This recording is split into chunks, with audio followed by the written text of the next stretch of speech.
Federico, y ya vamos a enganchar ahí en Brasil a Eduardo Sinkowski.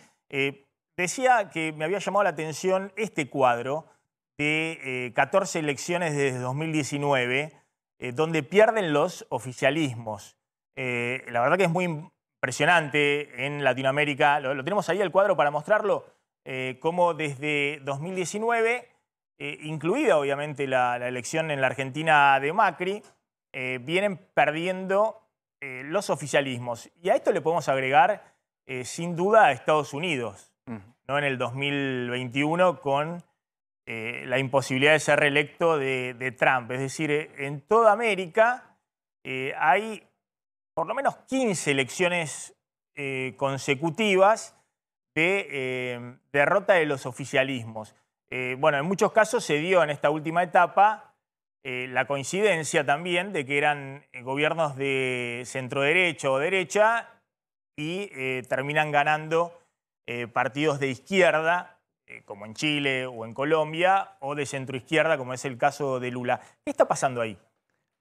Yo diría básicamente que lo que cambió es, digamos, el primer momento del boom de los commodities, 2003, 2001, 2002, 2003 a 2011, después de la crisis, fue un momento, digamos, donde se permitió consolidar a nivel doméstico mayorías hegemónicas. Eso después de la crisis del 2008, pero sobre todo a partir del 2011, que empieza una especie de década perdida en América Latina, está golpeado. Entonces lo que tenés primero es un viraje, porque la mayoría de los gobiernos efectivamente eran una ola progresista. Lo que tenés es un viraje aparente hacia gobiernos de centro-derecha, y después del primer mandato de gobierno de centro-derecha tenés un giro aparente hacia gobiernos de centro-izquierda, digamos. Pero en realidad lo que hay es una crisis, digamos, donde el modelo de acumulación en América Latina no logra encontrar un rumbo. Se han producido niveles de fragmentación muy altos a nivel de la sociedad, niveles de heterogeneidad muy altos y por lo tanto niveles de descontento muy altos que se canalizan castigando al oficialismo. Y la gente se vuelve impaciente. La gente se vuelve muy impaciente. Digamos, vota rápidamente por un cambio, buscando resultados. Está Mariano Causino, que fue embajador en el gobierno de Macri en Israel y que justamente había tuiteado este cuadro que mostramos. Gracias por atendernos, muy amable. ¿Qué tal? ¿Cómo están? Un gusto en saludarlos. Bueno, ¿cuál es la interpretación un poco que hacen? Usted hablaba de que Fernando Estrafase había hecho, que es el hombre para relaciones internacionales de Larreta, está viendo con mucha atención esto que estaba sucediendo, donde hay descontento en las sociedades y busca de alternancia, ¿no? En poco tiempo. Bueno, efectivamente ayer nosotros en el PRO tenemos un equipo de política internacional que integra muchas personas que hemos sido funcionarios, embajadores o funcionarios del gobierno de Macri, y discutíamos este tema, ¿no? Y Estrafase aportaba este dato que a mí me pareció oportuno tuitear. Acá lo que ocurre, Maxi, es que en Occidente, desde los últimos 3 o 4 años, pero en especial desde la pandemia, han perdido todos los gobiernos, todos los oficialismos. El caso más emblemático fue el de Donald Trump, a pesar de que tenía una economía realmente muy sólida, pero ese gobierno perdió la elección. Y si ustedes se fijan, en todos los casos en Latinoamérica perdieron los oficialismos, y en Occidente hay una sola excepción, que es la de Macron, que logró ser reelecto presidente este año, pero en una circunstancia excepcional frente a una candidatura muy extremista como la de Marine Le Pen, que aún así Marine Le Pen obtuvo más del 40% de los votos, mientras que su padre, ustedes recordarán, perdió con Chirac 18-82, y sin embargo Macron solamente él pudo ganar por unos pocos puntos, de modo tal que acá lo que hay es una regla de que los gobiernos están perdiendo las elecciones, incluso aquellos que tienen una economía que se ha recuperado, como la de Brasil. Por otro lado, que me parece muy importante destacar, es que Bolsonaro ha hecho una elección extraordinaria. Bolsonaro ha conseguido recuperar 6 puntos respecto a la primera vuelta, Lula ha conseguido 2. Lula ha logrado ganar nuevamente una tercera presidencia que es casi histórica, ¿no? Pensemos que Getúlio Vargas solamente había vuelto al poder en Brasil después en el siglo, pero lo tuvo que hacer a partir de una alianza con un sector de centro derecha que lleva un vicepresidente de otro partido moderado y una alianza con Fernando Henrique Cardoso. El otro rasgo distintivo, digamos, es un poco también las sociedades que rápidamente cambian en el humor social. Es cierto esto que cuenta el caso particular de Brasil, pero no puedo dejar de mencionar este hecho, ¿no? Macri en el 2019, que no es reelecto. Primer presidente desde el 83 que va a la reelección y le bajan el pulgar. Trump en Estados Unidos, que no es reelecto. Primer presidente, creo que en 25 años en Estados Unidos que no logra la reelección. Desde Bush, padre. Y lo mismo con Bolsonaro, creo que es primer presidente desde que se permite la reelección en Brasil, fines de los 90.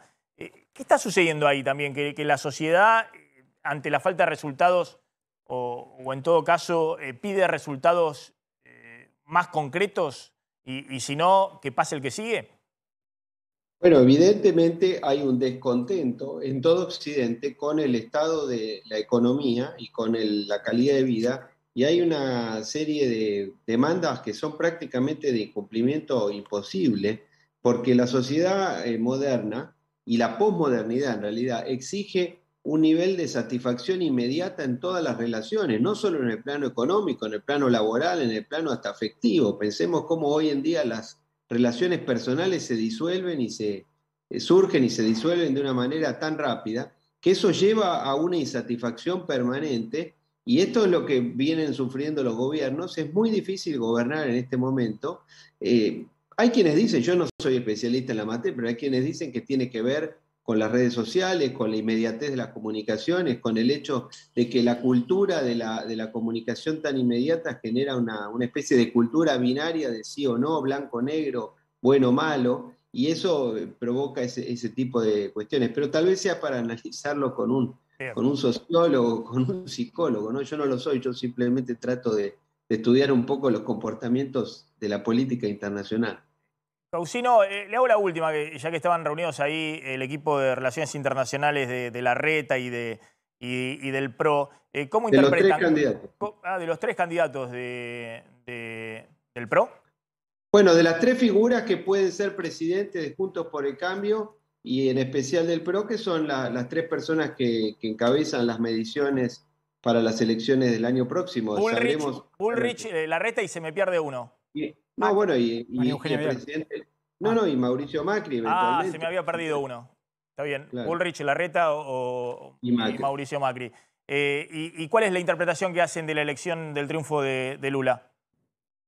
No, la interpretación, por supuesto, es la que pueden hacer ustedes también. Acá lo que ha ocurrido es que Lula ha tenido que correrse al centro, ha tenido que recurrir a una alianza con sectores moderados, expresados por Fernando Enrique Cardoso y otras figuras, su vicepresidente, y ha conseguido una elección muy importante, pero una elección ajustada, y Bolsonaro ha hecho una elección realmente formidable. Ahora, para el interés argentino, probablemente un gobierno que tenga una vocación de integración mayor, probablemente en el largo plazo sea más positivo eso. Eso fue expresado correctamente por los radicales en un comunicado y demás.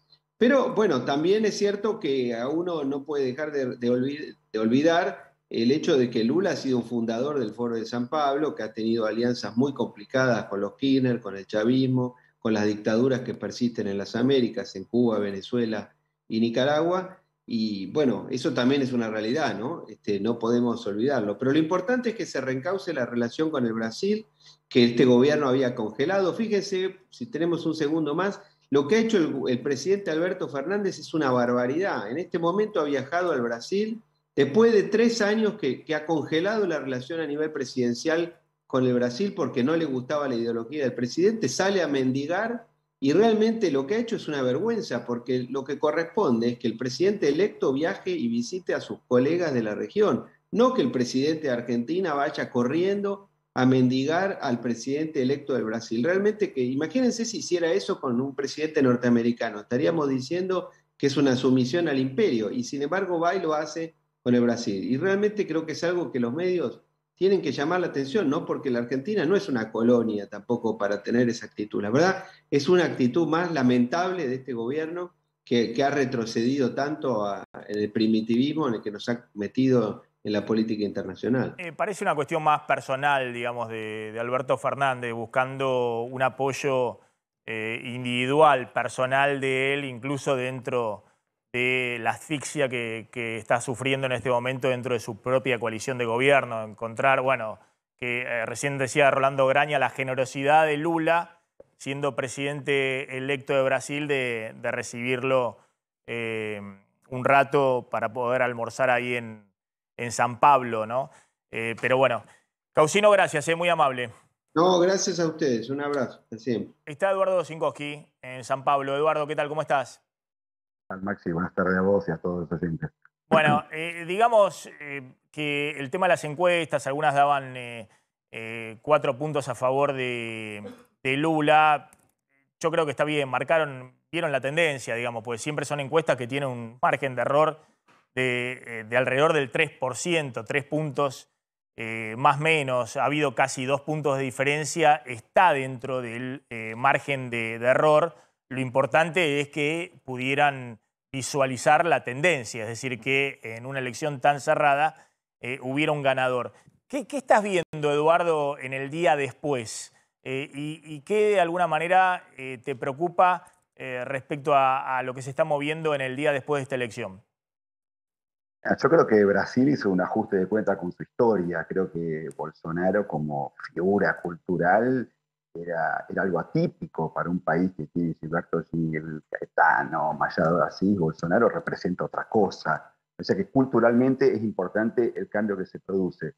Y yo creo que se nota un cierto estado de normalidad. Me parece que Brasil vuelve el día de hoy, por lo menos para la vasta mayoría, a pensar en cierta normalidad, en cierto alivio, cierta bajada de tensión, porque el bolsonarismo colocaba todo el tiempo en una situación de jaque. Entonces, en ese punto me parece que hay un alivio. Bien como decía Rolando, que salió unos minutos antes, la situación de los camioneros es preocupante y sobre todo que Bolsonaro no termine de asumir y reconocer la derrota. Por ley en Brasil hay una transición, ¿sí? Que tiene que el presidente electo tiene que mencionar a un coordinador de la transición y hasta 50 asesores que tienen que comandar durante estos 2 meses posteriores qué va a pasar. Tienen que entender cómo están las cuentas públicas y cómo van a asumir la situación el 1 de enero. Bueno, este es un punto. Si va a pasar eso, si Bolsonaro va a aceptar esa transición y cómo se va a dar. Es muy relevante para el futuro del país que se pueda hacer y que se haga de manera civilizada. Hoy hay una reacción negativa de los mercados, ¿no? Caída de la bolsa, devaluación del real. ¿Cómo interpretas eso? El dólar, hasta lo que yo estaba viendo, bueno, yo estuve esperando un ratito, pero hasta lo que estaba viendo estaba bajando y la bolsa estaba levemente subiendo, porque la bolsa y los mercados, Maxi, están esperando señales de Lula sobre el ministro de Economía. Están esperando que empiece a definir su gabinete. ¿Correcto? Lula siempre dijo que hasta que no sea electo él me iba a decir, porque automáticamente la persona que la ponía en el tapete la transformaba en un enemigo y la iban a atacar. Entonces decía, yo me quiero tomar unos días de vacaciones, que de hecho está descansando, va a descansar unos 2 días y abrió la agenda para recibir a Alberto, que yo creo también, como decía Rolando, que no es una cuestión personal, de un reconocimiento, porque hay una relación entre los dos en términos personales, y el mercado está esperando señales. ¿Sí? Este eufemismo que es el mercado, está esperando señales sobre el control fiscal, sobre qué va a hacer con la política económica, quién va a ser el ministro. Pero no veo ni histeria, no veo ni preocupación, al contrario. Me parece que el mercado está en una puja, tratando de imponer una agenda y tratando de ver cómo se va a dilucidar la futura política económica del gobierno. ¿Y qué crees que va a hacer Lula? Yo creo que Lula se va a correr más al centro. Fíjate que el primer presidente de Brasil con un tercer mandato. Lula en el segundo turno, en la segunda vuelta, se corrió más al centro. Le dio fuerza a 2 figuras preponderantes de la campaña de la segunda vuelta, que fueron Simone Tebet, que fue la tercera candidata más elegida en la primera vuelta, y Marina Silva, que ya había sido su ministra de Medio Ambiente, y ellos habían peleado, y volvieron a retomar relaciones una semana antes de la elección. Estas 2 figuras son claramente más al centro, mucho más al centro, y se calcula que Simone Tebet va a estar en el gabinete. Y yo creo que Lula va a elegir con su fuerte espíritu, instinto pragmático que tiene, yo creo que va a poner un ministro pro mercado y va a tratar de equilibrar las cuentas. Vos calculás, Maxi, que se especula que el agujero fiscal que va a dejar Bolsonaro y toda la gastanza que hubo en los últimos 2 o 3 meses es enorme. Se calcula, datos del propio gobierno, 120 billones de reales, son 25 billones de dólares. datos de Enrique Meirelles, que fue presidente del Banco Central de Lula, fue asesor de Doria, una persona de centro y centro derecha, muy promercado, habla de 400 billones de dólares de agujero para el año que viene. Son 80 billones de dólares. No, pero a ver, traducimos un poquito los números porque los veo en otra escala, digamos. 120 billones de reales son 25 billones de dólares.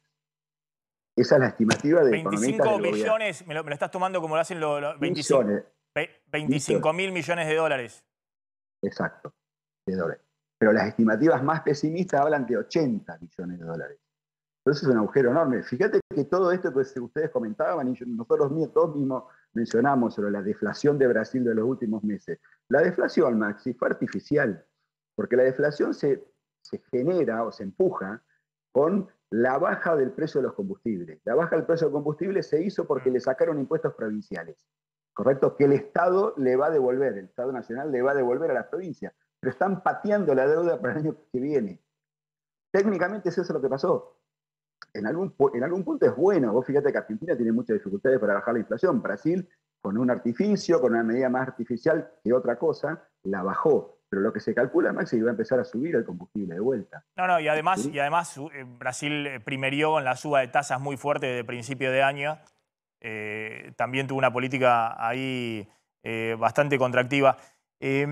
Eduardo, mirá la reacción de los políticos argentinos, cómo reaccionaron los principales dirigentes argentinos a la elección en Brasil. No sé quién tiene el tema de la reacción de los políticos argentinos. Te cuento, Patricia Bullrich del PRO y María Eugenia Vidal por el momento son quienes no se pronunciaron, digo, entre las candidaturas. Mauricio Macri y Horacio Rodríguez Larreta dentro del PRO sí fueron los que anoche tuitearon para felicitar a Bolsonaro, igual que, como decía Maxi hace un rato, Cristina Fernández y Alberto Fernández. ¿Qué tuiteó Mauricio Macri? Bueno, ahora lo vamos a ver. Quiero felicitar al pueblo brasileño por esta jornada democrática y a Lula por ser electo presidente de Brasil. Espero que sigamos trabajando para afianzar el vínculo entre nuestros países, un poco mirando de cara al futuro, como para pensar un poquito más para adelante. Después se pronunció también, decíamos, Horacio Rodríguez Larreta y puso felicitaciones al pueblo hermano de Brasil por la jornada democrática que han celebrado y especialmente a Lula, nuevo presidente electo. Necesitamos construir una relación madura entre nuestros países que nos permita potenciar las posibilidades de desarrollo. Y siguió, trabajar juntos con Brasil es clave para recuperar la confianza internacional y crecer. Tenemos que poner la integración en el centro de la agenda, buscando un Mercosur más abierto al mundo y aprovechando el contexto para consolidarnos como proveedores de alimentos y energía. Le deseo muchos éxitos al presidente electo y espero que en el futuro podamos reconstruir los lazos históricos. Estos son imágenes que llegan desde... ¿Dónde es la reunión? ¿En San Pablo? En San Pablo, sí. En San Pablo, de la reunión de Alberto Fernández con Lula. Sí, Alberto Fernández viajó a San Pablo al Hotel Intercontinental, donde se encontraron de manera privada, pero bueno, había mucha prensa y estaba Scioli interviniendo. Estamos viendo cómo lo abraza, tienen una relación de larga data, de hace 20 años que se conocen y últimamente Alberto Fernández estuvo apoyándolo con vehemencia en su carrera presidencial. Así que... Y lo fue a visitar a la prisión, ¿no? Y lo fue a visitar a la prisión, viene dándole señales de apoyo, inclusive cuando no lo estaba teniendo Lula. Así que, de alguna manera, Lula muestra su agradecimiento a Alberto Fernández al recibirlo inmediatamente después de su importante triunfo en Brasil. Es una señal también de parte de Lula a Alberto Fernández este mensaje, más allá de la foto con la gorra que le alcanzaron, ¿no? Ahora por ahí se abre una discusión adentro del Frente de Todos por ver quién tiene el apoyo de Lula da Silva en la interna del gobierno. Por lo pronto, Alberto Fernández salió corriendo hacia San Pablo para ser el primero al que recibe Lula. Dicen que estaba acordada esta visita, que lo habían hablado el jueves pasado en una conversación que tuvieron telefónica entre ellos dos.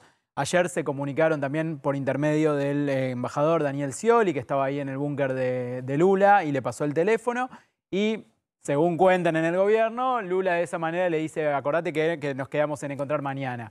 Alberto viajó con Santiago Cafiero, Julio Vitovelo, Vilma Ibarra, o sea, sus 3 asesores más o sus 3 dirigentes más cercanos, y además también estuvo Gabriela Cerruti y Eduardo Valdés y Carlos Heller como diputados también representando la comitiva oficial. Es muy importante este tema. Vamos a darle un poquito más de despliegue, porque me parece relevante el día después de la elección. Ya vamos a ir a una carnicería también para ver lo que pasa con el día a día, la carne y todo lo que pasa en la Argentina, pero me parece relevante. Eduardo, ¿cómo se ve esta visita de Alberto Fernández ahí a San Pablo? Se la ve como un agradecimiento de Lula. Lula, como decía alguien en la mesa, está muy grato, y fue muy grato cuando Alberto lo fue a visitar a Curitiba cuando estaba preso y Lula estaba aislado, y estaba muy aislado políticamente. Yo lo que veo para que para Argentina la presidencia de Lula puede ser muy buena, independientemente de quién gane, si viene la Argentina, porque creo que Lula cree realmente en la integración latinoamericana, realmente cree en fortalecer los lazos. Lo que ustedes decían con Rolando, yo no lo escuché, por lo menos aquí en Brasil, sobre la discusión de la moneda común. Creo que está lejos de la agenda local de alguna discusión en esa dirección, pero sí creo que Lula va a apostar, y va a apostar fuerte en la integración, un fortalecimiento de relaciones con Argentina, independientemente de quién sea el gobierno. Lógicamente tiene una predilección por Alberto y por Argentina, eso está fuera de discusión, no tengo ninguna duda. Puede discordar en alguna cosa u otra de la economía, pero que ideológicamente, en términos afectivos y de relación, también somos muchísimo más cerca de Cristina y de Alberto de cualquier cosa. Pero fíjate sobre las reacciones de Macri y demás. La calle Pou sale a decir básicamente lo mismo que Macri. Lo mismo, una relación institucional. Biden lo sale a reconocer a Lula inmediatamente. Eso habla un poco del porte político, del fuste político, de la figura que es Lula mundialmente, ¿no? Que gana, digo, tapa de todos los diarios hoy, en todo el mundo. Eduardo, vos sabés que hablando del tema este de la moneda común y estas cosas que han surgido y demás, ahí estaba Scioli. Han tenido varias reuniones y la última fue una reunión que difundieron con los 2 presidentes del Banco Central respecto a este tema del intercambio con monedas propias. Imagínense a Brasil en este momento que tiene toda la cuestión esta de la transición. A partir de enero, Lula asumiendo.